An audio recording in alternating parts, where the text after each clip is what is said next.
नमस्कार, मी सोनाली देवरकर. स्वाद आस्वाद रेसिपीमध्ये तुमचे खूप खूप स्वागत आहे.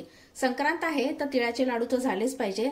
तर आज आपण इथे तिळाचे लाडू बनवणार आहोत. चला तर पटकन रेसिपीला सुरुवात करूया. संक्रांत आहे तर तिळाचे लाडू तर झालेच पाहिजे. तर त्यासाठी मी इथे एक जाड बुडाची कढई घेतली आहे. त्याच्यामध्ये मी इथे 2 कप तीळ टाकते आहे. हे पांढरे तीळ आहेत. आपल्याला हे छान फुलेपर्यंत लो टू मीडियम फ्लेम वरती आपल्याला हे छान भाजून घ्यायचे आहेत. तीळ छान भाजून झालेत. आता हे काढून घेऊया. जास्त भाजायचे नाहीत, अगदी करपवायचे सुद्धा नाहीत. लो मीडियम फ्लेम वरती आपल्याला हे तीळ छान भाजून घ्यायचे आहेत. मला हे भाजायला 5 मिनिटं लागले. आता हे मी काढून घेते.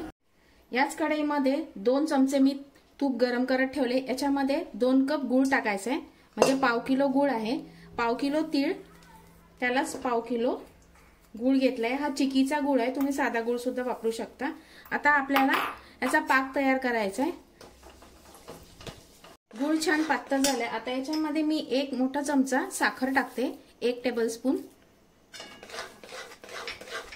आणि त्याच्यानंतर याच्यामध्ये 2 ते 3 चमचे आपल्याला पाणी टाकायचं आहे आणि हे परत मिक्स करून घ्यायचं.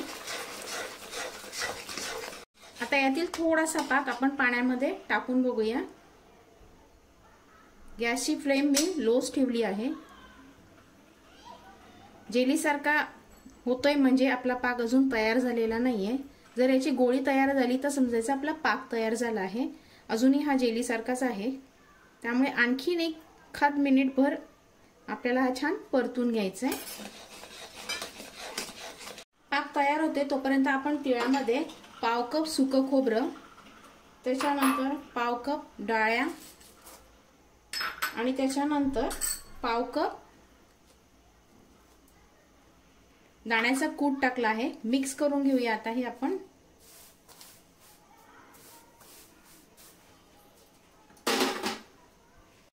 आपण पाक सुद्धा बघूया. 1 मिनिट झाले आहे. आता पाण्यामध्ये टाकून बघायचं आहे.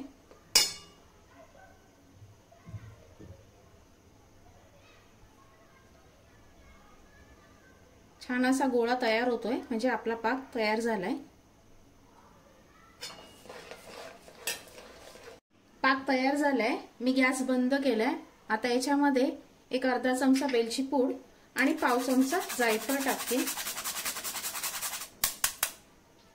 मिक्स करायचंय लगेचच.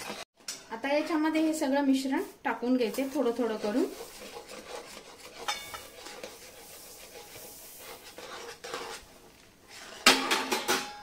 मिक्स करायचंय. मिश्रण छान मिक्स करून झालंय. आता मी हाताला तूप लावले. आता कितपत छोटा मोठा करायचा त्या आकारात गोळा घेऊन छान वळून घ्यायचंय. तुम्ही मदतीला कोणालाही घेऊ शकता, कारण का हे मिश्रण गरम असताना छान लाडू वळले जातात.